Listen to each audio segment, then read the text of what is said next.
I saw this wonderfully recommended video on my YouTube homepage by a person I'm super jealous of because he's a year younger than me and makes amazing content. Definitely Bored Oranges. We are going to be watching his video on the best Undertale AU! Dun da da da! Glitchtale, the worst Undertale AU.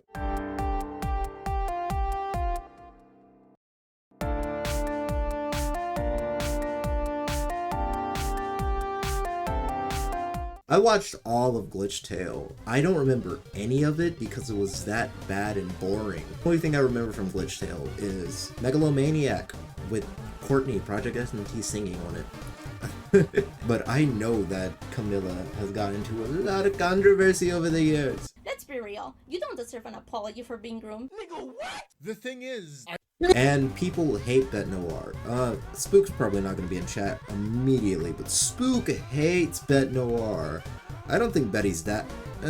Betty's weird. I don't think she's, like, terrible, but she's, like, shouldn't be in the series, you know? But I'm definitely excited to hear, definitely Bored Orange's take on this, because they've definitely made it clear that they hate the series, and whenever I'm watching something about Glitchtale, they manage to pop up in the video and they're always entertaining. So I'm glad I'm gonna spend this first 26 minutes talking about Glitchtale, my personal experience with it, and it'll be fun. okay, let's do this one more time. 2 weeks ago, I made a video on the complicated lore behind alternate universes inspired by Undertale. I think I did a good job covering the big ones, but an AU that was noticeably lacking was Glitchtale. And that's because, I didn't like it very much. Though that really shouldn't be much of a surprise from how many times I've said this series was shit. The original plan was to talk about a few AUs I liked, and then a few I didn't.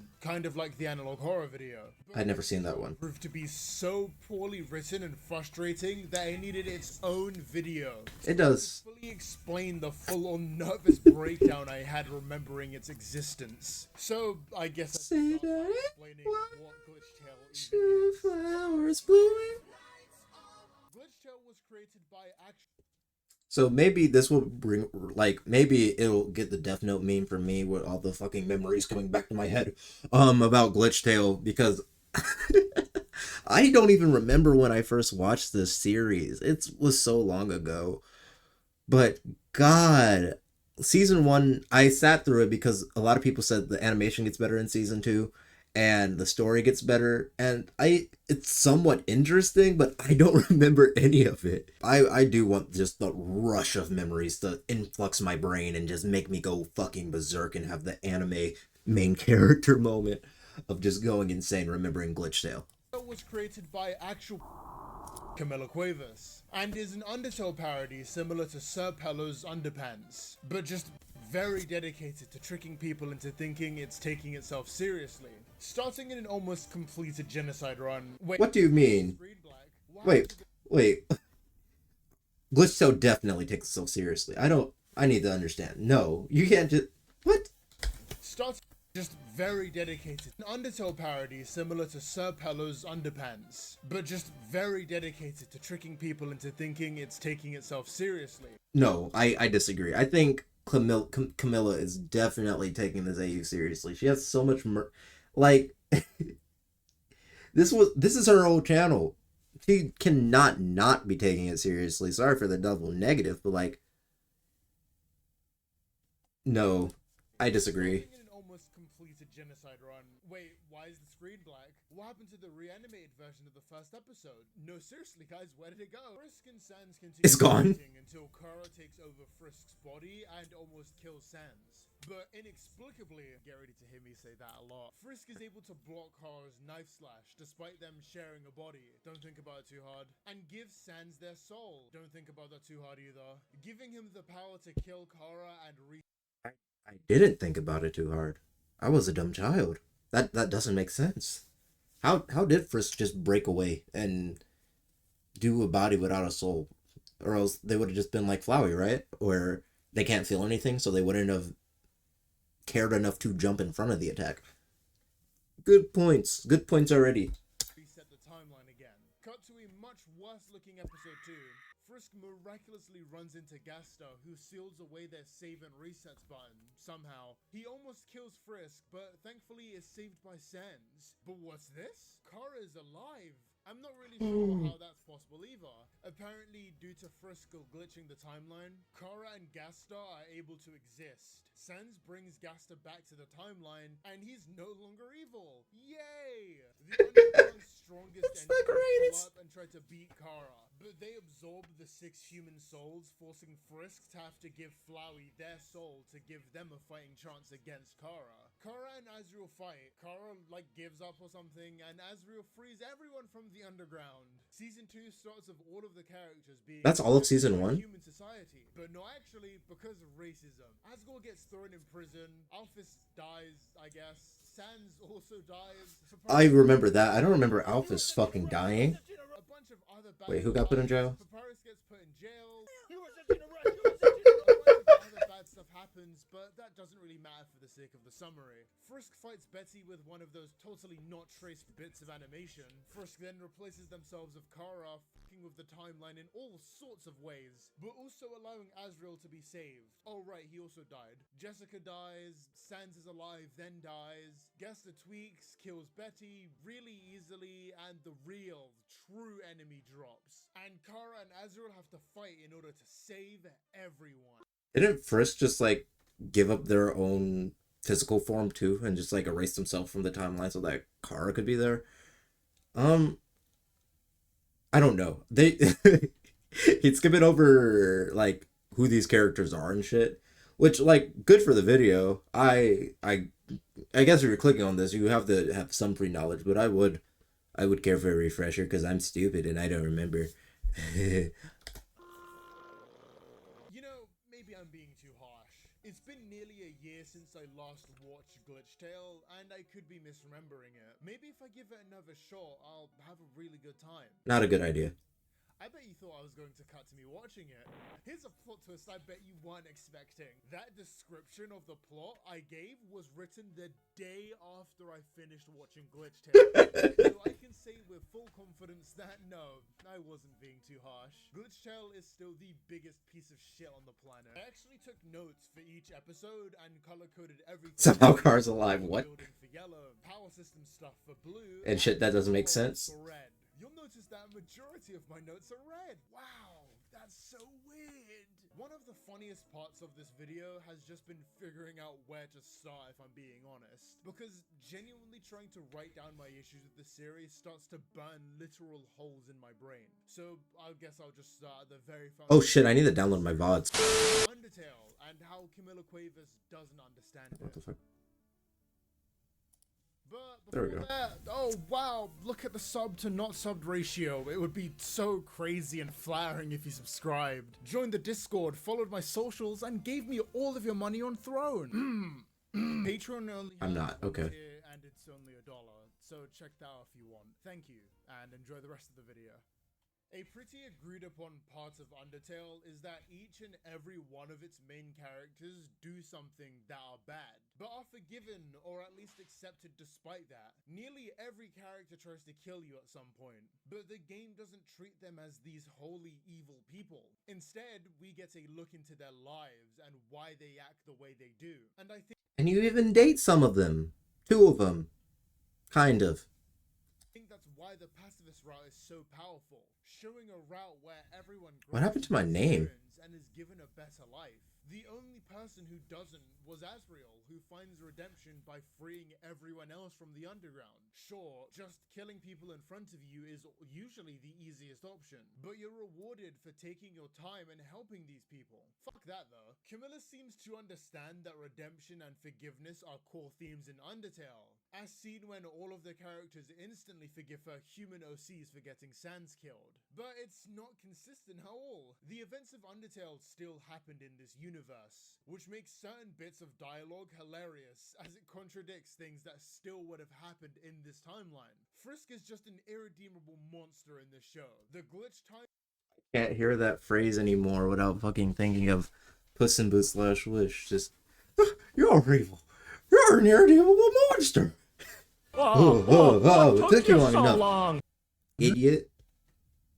is their fault. They are actually the the way they were in season 1, and they're completely detached from the rest of the world. Oh yeah, I forget about that. Camila chooses the easiest option by making Frisk the true evil of this world, who can't do anything right. This then bleeds into Azriel's characterization too, as Frisk says that the only person he'd listen to would be Kara. Did we play the same game?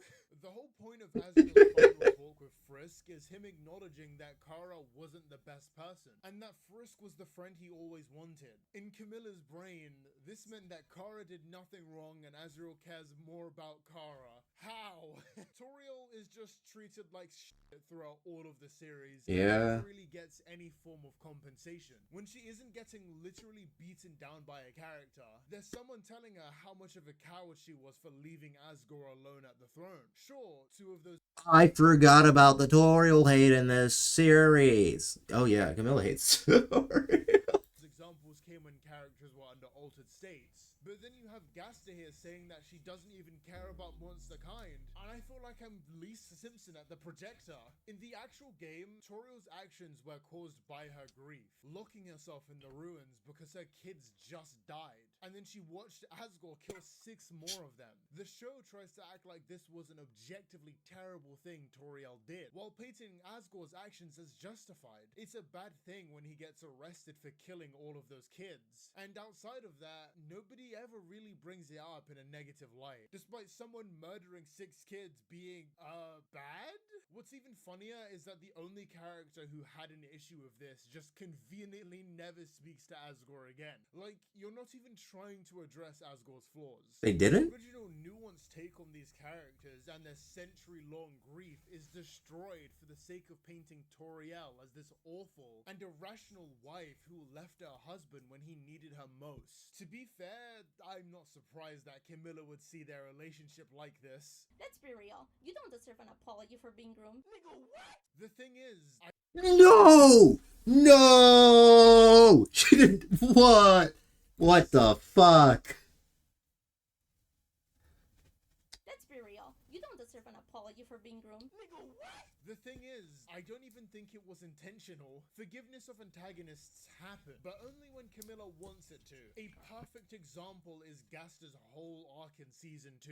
Jessica ends up getting Sans killed. After that, Gaster spends the entire rest of the season being very aggressive with her whenever he's given the chance. An actual good piece of writing is Gaster learning to forgive Jessica. Of course, even when I like something, there's a massive asterisk. Gaster takes all the blame in the scene, completely removing Jessica's agency as a person who wanted to redeem herself for what happened with the monsters. But then she sacrifices herself for Gaster right after? What is happening? This scene makes it look like Gaster is the only one who needs to seek forgiveness, when he was justifiably very upset that this person got his son killed. Sure, whatever, there was at least the attempt to go back to the core themes of Undertale. But I swear I'm not kidding. The episode after, Gaster goes into a full massive rage and kills the main villain. The whole point is that nobody is all evil. They just do bad things. Gaster's first appearance is him trying to kill the human, coming back without apologizing, mind you, and then learning to forgive Jessica for getting his son killed. But no, I would like to write a cool fight scene where Gaster is a badass. So fuck themes. Imagine in Avatar The Last Airbender, spoilers by the way, if Aang, the pacifist, chose to kill Ozai at the end because he annoyed him. Okay, Ty, that isn't fair. Avatar is one of the best shows on the planet, and you know what? I hear you. So let's just go back to the source material for a second. Imagine the ending of a pacifist route just being Frisk murderizing Azriel, instead of trying to understand him. Sure, Betty for the most part hadn't really shown any redeemable qualities. So then my question is now, write an antagonist who can't be redeemed in a show all about redemption. I'd kind of understand if Gaster killing Betty was the wrong move and there was a peaceful option, but she is just replaced with a big grey villain who has no personality and can only be dealt with by using violence. Another big point in Undertale is that there was always the choice for pacifism. Even when it's destroyed, you can still spare Asgore. Glitchtale though. Wow.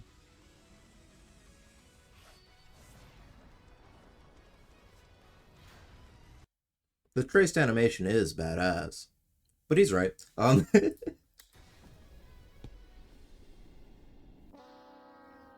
But no guys, it's actually a really deep and compelling OC Camila made who wanted to die because of the corrupting effects of hate. What even is hate in the first place? Black soul hate. Camila didn't even have to worry about world building, since everything was still taking place in the underground. But the second, and I'm not even kidding, the second the characters leave the underground, everything just falls apart. We're told that monsters have been accepted by society and that their advancements in technology are being rewarded. But this group, literally called the Anti-Monsters Department, are also an important part of society. Where do I even begin? Okay, first, monsters hadn't been seen in over 100 years. My question is, what were they doing in that time? And why do they have so much control over the city's progression? We never do get an answer for either of these, but a important issue I want to ask is why Camila thought writing these guys in would be a good idea. This animosity between humans and monsters ends at the sentence it was first brought up in, because outside of one time, the monsters are treated completely fairly, and there isn't any human who shows them any form of prejudice or discrimination. But the narrator keeps telling you how relationships between humans and monsters are just, oh, so bad. I guess Camila was Show don't tell, show don't tell. Right in any of the examples of racism. The show tries to tell me that this is a major issue, but never shows me. The only two people who are shown to have bias for monsters is Jessica and Betty. Jessica's monster bias makes sense for her. Her child was killed by a monster, and even before that, she was The king of monsters, none. Fuck. Confusing. So Jessica gets attacked by Betty and is now not racist. No, that's not even me being hyperbolic. That's literally what happened. I'm glad Camila graced us with her idea of racism. I'm racist until I get attacked by another race of people. That I hate more. I can hate these guys less. Those guys fucking suck. Jesus Christ. Also, how come Jessica is never punished for killing all of those people with rubble? Why is it never brought up, actually? It's so funny to me how in season 2, Jessica's announcements that humans should trust monsters should be this dramatic scene. But that's just how things always were. The whole setting also leaves me asking questions. Like, a big thing is that Frisk can't reset, and if they die, the whole world ends. This is because they've glitched the timeline, meaning that they can only continue. We find out during this whole character assassination moment that they glitched the timeline themselves. But like, how? And how does them giving their soul to Kara fix the glitching? It isn't just them that's glitched, it's the whole timeline. I thought that was the whole fucking point, but no, just a quick soul swap and everything's fine. Can I also say that determination makes no sense? If my dedication to talking about internet media ever comes into question, I will bring up this section specifically, because I had to do a lot of optional reading to even make sense of the issues I have with Glitchtale's power system. Any questions regarding me touching grass will be ignored for this presentation. So, Camila subscribes to the idea that the different colored souls have different traits, giving the users different powers. You wouldn't really know that since every fight with a human just becomes a laser battle, but that's a whole other issue I have. Glitchtale did something better than Undertale for once. Nigga, what? It made me even more confused on how determination works in Undertale. Okay, so is determination like an infinite power source? It seems like someone can drain Frisk of their determination, and from them just existing, they're able to replenish it. So does that mean that Frisk could give monsters their determination of no drawbacks? Kara's timeline is being erased, but they were able to use determination to go to another timeline and give Azrael their locket. How does that work? In Season 1, Kara is able to give Azrael their soul as a vessel for the other 6 human souls.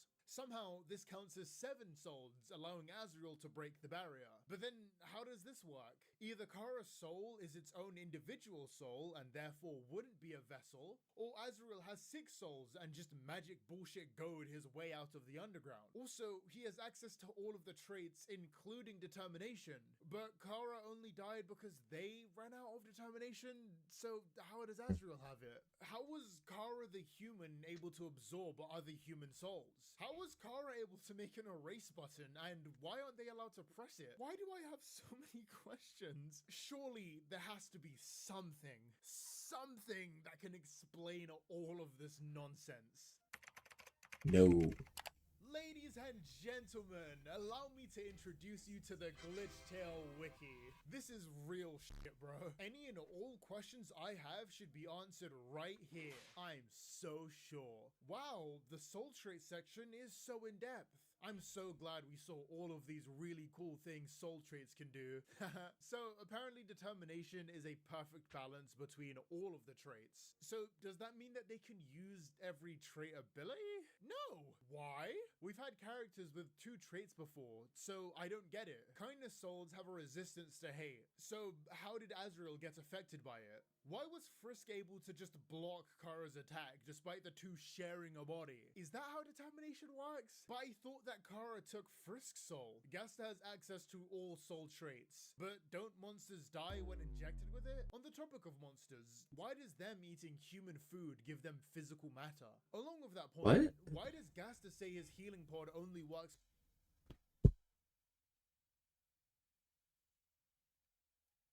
on Sans because he's all magic, despite Gasta also saying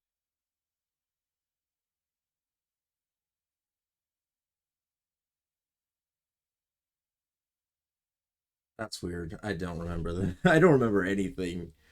Oh god, this this is a mess. that everyone was gaining physical forms. Speaking of Gasta, he pulled out this crazy new level of power by Sans dying. Apparently, he's only at half power when his 2 kids are alive. Do you know how I know that? No. Every human possess a certain level of each trait. That doesn't even make sense, because then surely upon losing their dominant trait or oh, I seem to be having a nosebleed. How have I been left with more questions than answers by looking at the wiki? Optional reading, my ass. This is required if you want to make any sense of anything that happens in this show, especially if you want to even have a chance of understanding Betty, the main antagonist of Glitchtale. Reading Betty's entry on the wiki actually brought a tear to my eye. Not because the origin story suddenly made the writing any better, but because I knew I'd have to fill out another 3 pages just on this nonsense of a 5-minute video.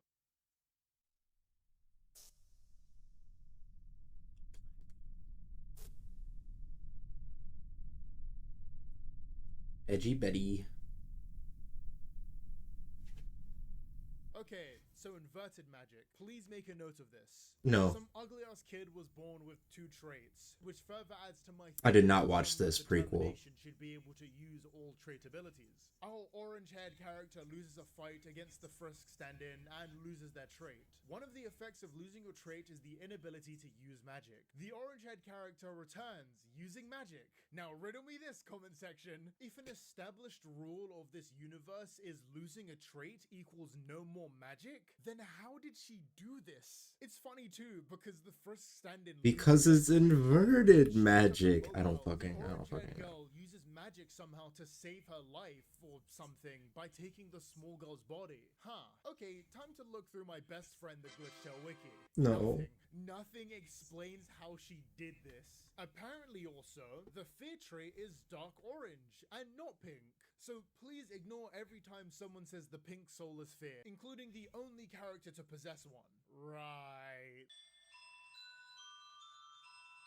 Let's get into it. This whole section kind of Forgot about him. because there were just so many issues I had with the show that I couldn't find sections for them. If you're already tired of me saying only the word why, then this part is gonna drive you nuts. To mix it up, I'm gonna say how instead of why. How was Frisk able to block Kara's attack? Don't they share a body? How was Gasta able to seal off the save and reset buttons? Why was Gasta attempting to kill Frisk and never addressed? Why would Frisk die if Azrael used their soul to break the barrier? Why does someone else need to press the erase button? How is Betty able to use magic? Why is Betty neither monster or human? Why does Jessica's mother's bias stop by her simply being attacked by Betty? How do monsters gain a physical form by eating human food? And if that's the case, how does magic-based healing work on them? How does Betty just teleport in season 2 episode 5?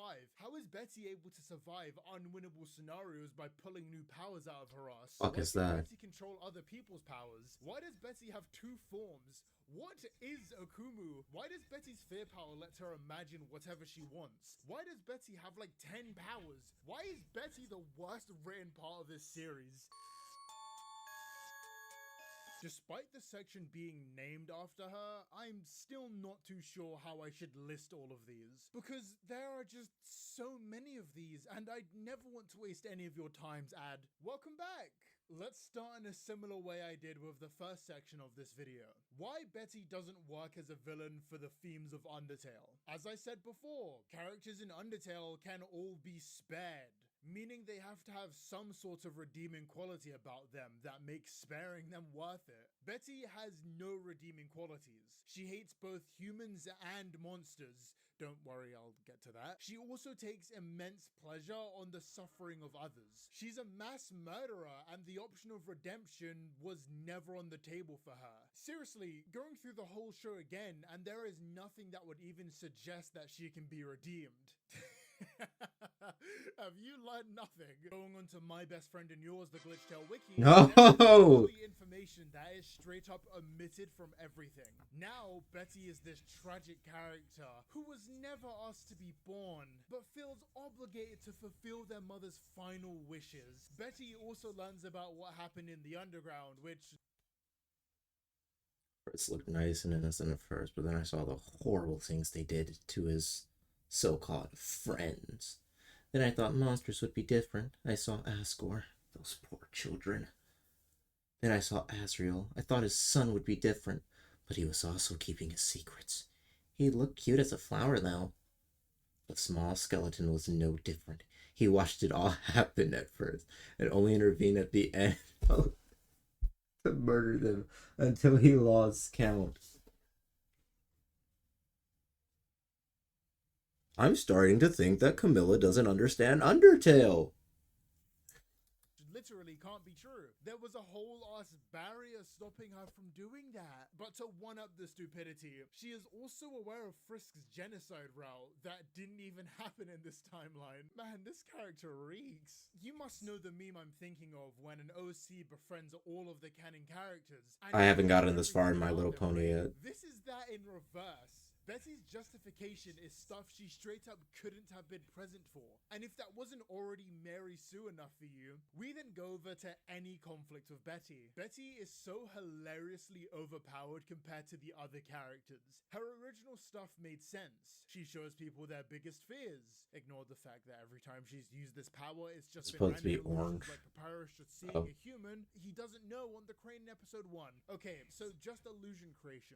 Cool how the power just changed. But that makes sense. Oh, but she also has this other entity that becomes weapons and eats souls to power itself up. Okay, but that's a bit weird.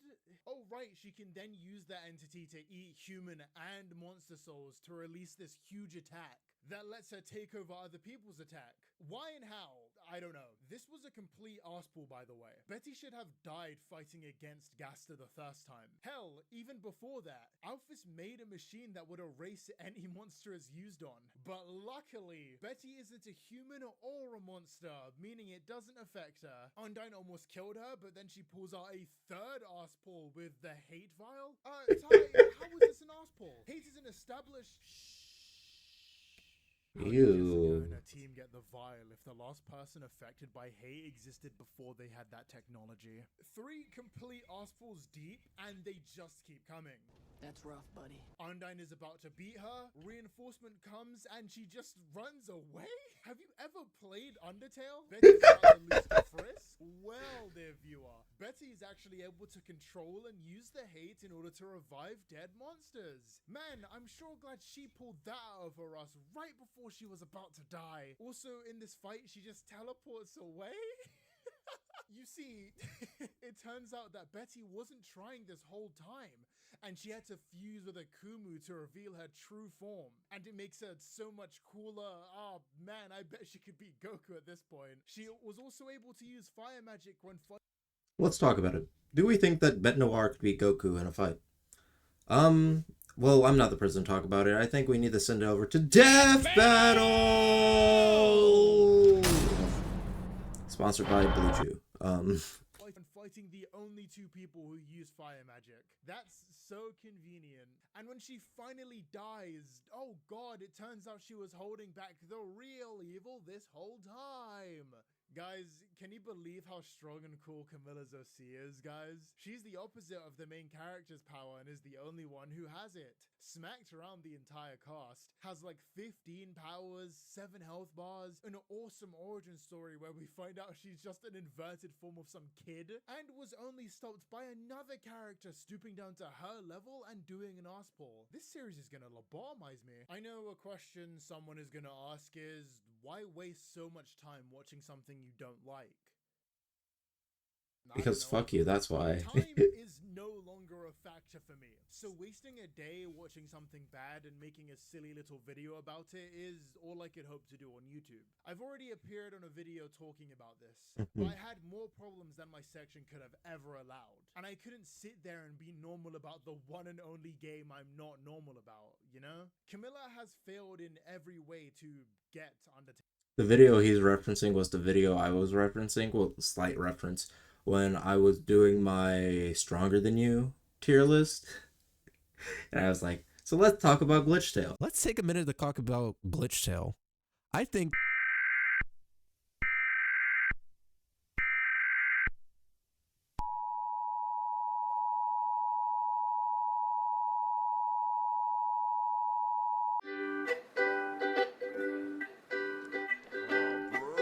So I guess this is payoff for that video. Despite making a lot of money from this, the quality of the series hasn't increased all that much. It honestly seems like she was sick of writing for Undertale characters and wanted to do her own thing, which is what she's doing for season 3, and why I haven't talked about it yet.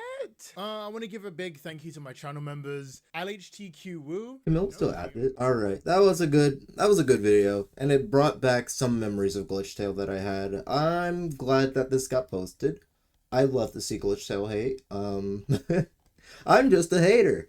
I'll definitely pop the sub, even though I'm jealous, even though I'm envious. That's my soul color, envy. I didn't see anything about season 3. I might watch it. I might do a live reaction. But no, I don't want to give her money, bro. Especially after that comment about grooming. What the hell? Random Kmatics, random Kmatics, random Kmatics. He will come for you. Random Kmatics, random Kmatics, random Kmatics. He'll come for you. Random Kmatics, he is a cool gamer.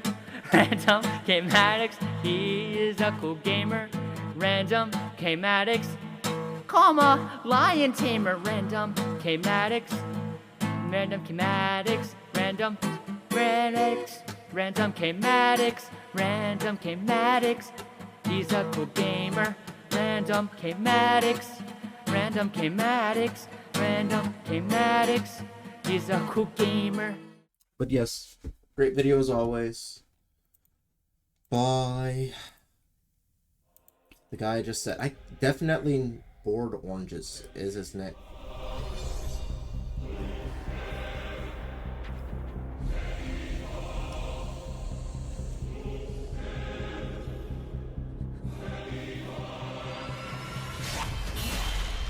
What the fuck is happening? I don't know.